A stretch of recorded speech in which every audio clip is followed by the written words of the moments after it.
تو میں تب بھی آپ کی خدمت میں عرض کرنے کی کوشش کر رہا تھا کہ نہیں اس بار ایسا نہیں ہے, صورتحال بدل گئی ہے. دیکھیں نا, پہلے ایسا ہوتا تھا کہ گلگت کے الیکشن بھی جتوا دیے جاتے تھے, آزاد کشمیر کے الیکشن بھی جتوا دیے جاتے تھے, چاہے اپوزیشن کے جلسے بڑے ہو رہے ہوں, چاہے اپوزیشن کی کیمپین بہت اچھی جا رہی ہو, لیکن اینڈ پر جو نتائج آتے تھے اور پھر اس کے بعد سب کہتے تھے کہ نہیں اسٹیبلشمنٹ جو ہے وہ چکر دیتی ہے اور وہ اینڈ پہ آ کر جو ہے وہ سائڈ جو ہے وہ خان صاحب کی لے لیتی ہے اور ریزلٹس ان کے حق میں کر دیتی ہے. پہلے کہتی ہے نہیں ہم فری اینڈ فیئر دیں گے. اب سیاسی جماعتوں کی بھی مجبوری ہوتی تھی کہ وہ انتخابی میدان بالکل خالی تو نہیں چھوڑ سکتے تھے, جا کے حصہ تو لینا ہوتا تھا, لیکن اینڈ پر جب وہ مینجمنٹ آتی تھی تو وہ امپائر کی, جو میں نے پہلے سہولت کاری کی اور معجزات کی بات کی, تو اس کے نتیجے میں ایک ڈپریشن تو پیدا ہوتا تھا کہ فیئر پلے نہیں ہے. لیکن آہستہ آہستہ ہم نے پھر دیکھا کہ ضمنی انتخابات میں ہمیں کچھ نسبتاً سہولت کاری کم نظر آئی, اور پھر ہم نے یہ بھی دیکھا کہ مطلب کہ اپوزیشن کی جماعتوں کو آپس میں تقسیم کرنا, اپوزیشن کو تقسیم کرنا, عمران کے لیے کمفرٹ زون پیدا کرنا, یہ سب کام کیا نہیں کرتی تھی اسٹیبلشمنٹ عمران خان کے لیے 3.5 سال. اور اگر اب صورتحال یہ ہے کہ نہ کیے جائیں تو عمران خان صاحب تو منی بجٹ بھی پاس نہیں کرا سکتے بغیر سہولت کاری اور مدد کے. اب ہم نے اس دن بات کی, آپ نے کہا کہ اگر تو وہ ریاست کی ضرورت ہوگی تو ضرور پاس ہو جائے گا, اور اگر عمران خان کی ضرورت ہوگی تو پاس نہیں ہوگا. تو اب صورتحال یہ ہے کہ یہ ٹھیک ہے کہ وہ ایک گیپ ہمیں سب کو نظر آ رہا ہے اس وقت اسٹیبلشمنٹ اور عمران خان کے درمیان, اور یہ گیپ جو ہے وہ اگر تو ختم ہوتا نظر آئے تو ہم آپ کے ساتھ بیٹھ کے ضرور کہہ دیں گے کہ ختم ہو گیا اور واپس ہارمنی نظر آ گئی ہے. لیکن ہارمنی نظر نہیں آئے گی تو رضا رومی کے کہنے پہ تو ہارمنی نہیں بنا دیں گے ہم, کہ رضا رومی کی خواہش ہے کہ 5 سال پورے کریں تو ہم کرا دیں. ہمیں تو نہیں نظر آتا 5 سال پورے کرتے, اور ہمیں نظر آتا ہے کہ یہ جو چینج ہے یہ انیویٹیبل ہے اور راستے کھل رہے ہیں. اور جو اچھا, عمران خان کو ہٹانے کے لیے اسٹیبلشمنٹ کو کچھ کرنے کی ضرورت نہیں ہے, انہیں اپوزیشن کو فیئر پلے دینے کی ضرورت ہے کہ اچھا آپ مل کر سیاست کریں, عمران کو وہ خود ہی گرا لیں گے. دیکھیں عمران خان کو گرانے کے لیے جیسے ایاز صادق صاحب نے بات کی کہ میرا مطلب ہے کہ عدم اعتماد پر تو کل اتفاق ہو سکتا ہے اگر اسٹیبلشمنٹ فریق نہ ہو. تو اس ملک کے سیاسی جماعتوں کے اندر اتنی فہم و فراست ضرور موجود ہے کہ وہ بیٹھ کے کسی چیز پر آپ کو آپس میں طے کر لیں. اگر وہ چارٹر آف ڈیموکریسی طے کر سکتے ہیں, پی ڈی ایم طے کر سکتے ہیں, اور چیزیں طے کر سکتے ہیں. پی ڈی ایم ٹوٹی کیسی یہ بھی مجھے آپ کو پتا ہے. تو اس لیے میں سمجھتا ہوں کہ اگر سیاست کو آزاد ہی کر دیا جائے اسٹیبلشمنٹ کے رسوخ سے تو عمران خان صاحب کا سروائیول مشکل ہو جائے گا, ان کی اپنی پارٹی کا سروائیول مشکل ہو جائے گا. ان کے پارٹی کے لوگ جو ہیں وہ ان کے ساتھ تھوڑی ہیں, یہ ایک کنگز پارٹی ہے. یہ کوئی 22 سالہ جدوجہد کے نتیجے میں تو عمران خان کے ساتھ صرف نہیں ملک تھا جو ان کے ساتھ شام کو ہوتا تھا, کوئی پارٹی تو تھی نہیں. پارٹی تو آئی جب شجاع پاشا صاحب آئے کہ انہوں نے کہا نہیں ہونا چاہیے, تو سب سارے ساتھ آ گئے. اب آپ مجھے نہ کہیے گا کہ نام نہ لیں, اگر کلاسرا صاحب لے سکتے ہیں تو ہمیں بھی اجازت ہے نا, یہاں سینسرشپ آپ نے بہت لگائی ہوئی ہے. تو جب پاشا صاحب کا پیار عمران خان صاحب پہ آیا تو پھر سارے شامل ہو گئے, جن میں پنجاب سے بھی شاہ محمود بھی. یہ شاہ محمود قریشی 22 سالہ جدوجہد پہ آئے تھے, جہانگیر ترین, علیم خان, یہ تب آئے جب وہ اپنی 22 سالہ جدوجہد کر رہے تھے وزیر اعظم بننے کے لیے. تو کنگز پارٹی کا حال ہم نے اس پاکستان میں بہت دیکھا ہے. مطلب میں نے کاف لیگ کو بنتے, اور پورا پاکستان کاف لیگ میں تھا, اور پھر ایسا ہے کہ چودھریوں کے علاوہ کوئی کاف لیگ میں ہے ہی نہیں. تو یہاں کنگز پارٹی بنتی بھی ہے اور ٹوٹ بھی جاتی ہے جب جو کنگ کے لوگ ہوتے ہیں وہ کنگ کے ساتھ ہی جاتے ہیں. تو اگر تو کنگ سے ناراضگی ہو گئی ہے تو کنگ کے لوگ وہ ناراضگی محسوس کر رہے ہوں گے, اور وہ محسوس کر رہے ہیں, اور وہ کنگ کے نئے اشاروں کے منتظر ہیں, اور یہاں وہ اپنی راہ کچھ متعین کریں گے. ایک دفعہ مجھے کے پی کے ایک بہت بڑے لیڈر ملے, انہوں نے کہا کہ میں کاف لیگ چھوڑ رہا ہوں. میں نے کہا کدھر جا رہی ہیں؟ انہوں نے کہا پاشا صاحب نے کہا پی ٹی آئی میں چلے جاؤ. میں نے کچھ عرصے بعد ملا تو وہ نون لیگ میں تھے. میں نے کہا کیا ہوا؟ انہوں نے کہا وہ پاشا صاحب کی ایکسٹینشن نہ ہوئی اور وہ ریٹائر ہو گئے. تو میں نے نئے والے سے پوچھا تو انہوں نے کہا آپ اپنی مرضی کریں, تو میں نے اپنی مرضی کر. تو آپ میری بات سمجھے, تو یہاں ایسے صورتحال ہے. اور واقعی کوئی اتنا آسان نہیں ہے. اگر نواز شریف واپس آتا ہے, اگر فریال تالپور لندن میں بیٹھی ہیں, اگر مختوم احمد محمود کو نواز شریف مل رہے ہیں, میں یہ نہیں کہہ رہا کہ وہ اسٹیبلشمنٹ میں کسی کو مل رہے ہیں, اگر پولیٹیکل فورسز بھی آپس میں بات کر رہی ہیں تو یہ عمران خان کے لیے کوئی اتنی اچھے نیک شگون نہیں ہے, اور چینج ہو سکتا ہے. جی آپ نے تو پھر بات ہی اب ایسی کر دی ہے کہ انسان کیا کہے اس کے سامنے. اس لیے سولنگی صاحب آپ اس کا اپنا کامنٹ دیجیے اور پھر ہم ناظرین سے اجازت لیں گے. میرے خیال میں اپنا کامنٹ دے چکا ہوں پہلے ہی. آپ پھر دیتے ہیں ذرا, اکیلا میں رہنے دو. کوئی اسپیسیفک سوال کریں تو میں اس کا جواب نہیں, آپ آپ کا مزمل صاحب سے اتفاق کریں کہ نہیں؟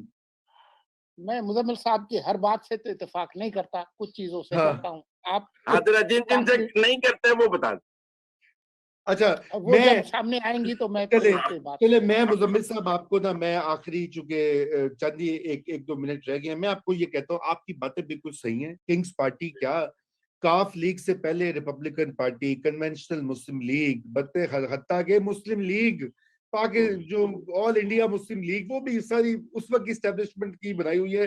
تاریخی دستاویزات موجود ہیں. یہی تو کہتے تھے احرار والے, مجلس احرار والے, عبید اللہ سندھی, کانگریس والے, وہ سارے اسی چیز کا تو گلہ کرتے تھے. بہرحال یہ باتیں تو ہوگی کہانی.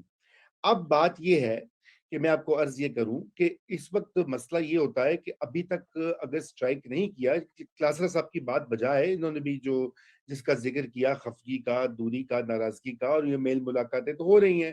یہ میل ملاقاتیں اگلے الیکشن کے تناظر میں بھی ہو سکتی ہیں. یہ ضروری نہیں. اس کی دو بڑی وجوہات ہیں. پہلی وجہ تو یہ ہے کہ کیا اسٹیبلشمنٹ کے پاس ایک متبادل وزیر اعظم کا نام جس کے اوپر یہ ساری بھانت بھانت کی بولیاں اتفاق کریں.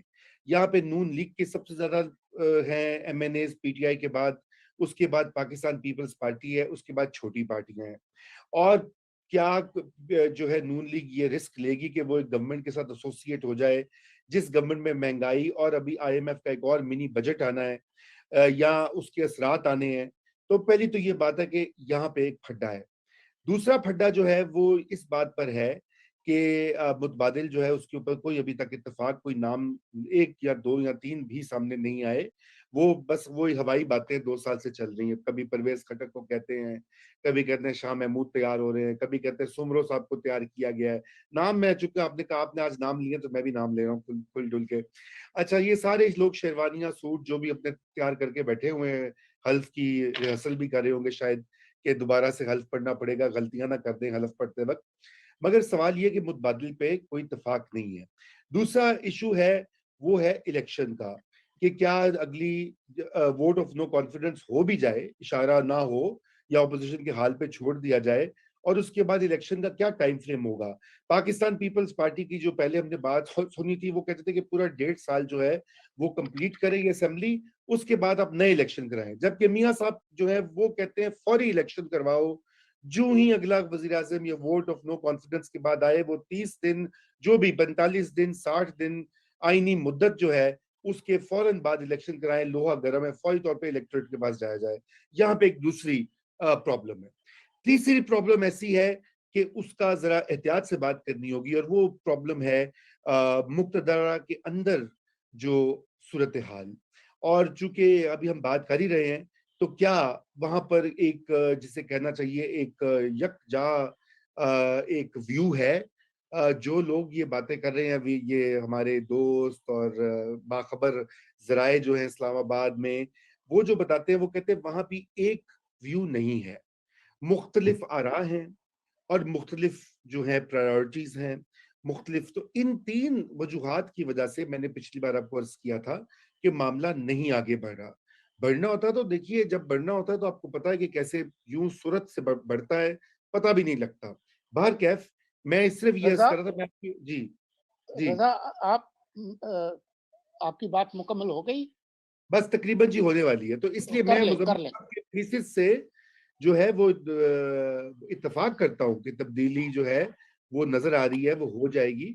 لیکن میں اس میں جو کیویٹس یا یہ جو میں آپ کو نکات اس کی جو کہتے ہیں نا ڈیول لائز ان دا ڈیٹیل, تو میں جو اس کی ڈیٹیلز ہے نا وہاں پہ پھڈے, نا اتفاقی اور ایک یکجا سوچ کا عدم کا نہ ہونا، وہ ایک اس وقت یہ 3 بڑے مسائل ہیں. اس وجہ سے جسے کہتے ہیں ڈکا لگیا ہوا پنجابی چ.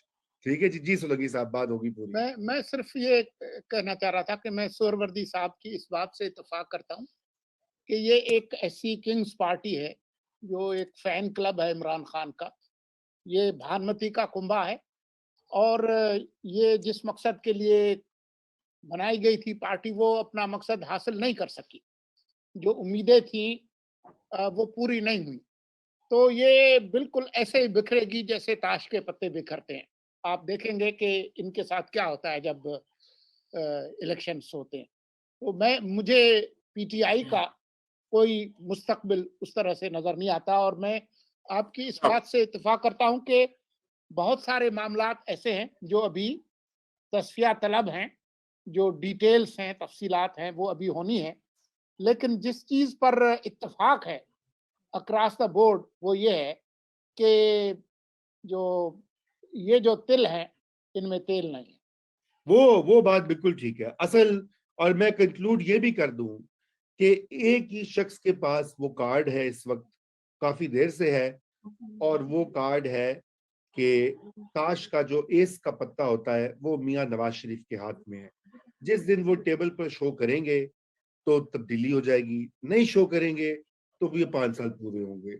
میں اسی پر جو ہے مزمل صاحب آپ کی خیالات کا مکمل جو ہے وہ پاس رکھتے ہوئے اور آپ کو سلوٹ کرتے ہوئے ناظرین سے خداحافظ کہوں گا، اور انشاءاللہ آپ سے کل شب 9 بجے پھر ملاقات ہوگی.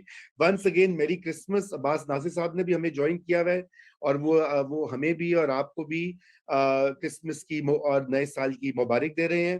اور میں سمجھتا ہوں کہ آج کرسمس ایو ہے، آپ بالکل جو ہے اس کو سیلیبریٹ کیجئے، اور انشاءاللہ کل آپ سے پھر ملاقات ہوگی. خدا حافظ.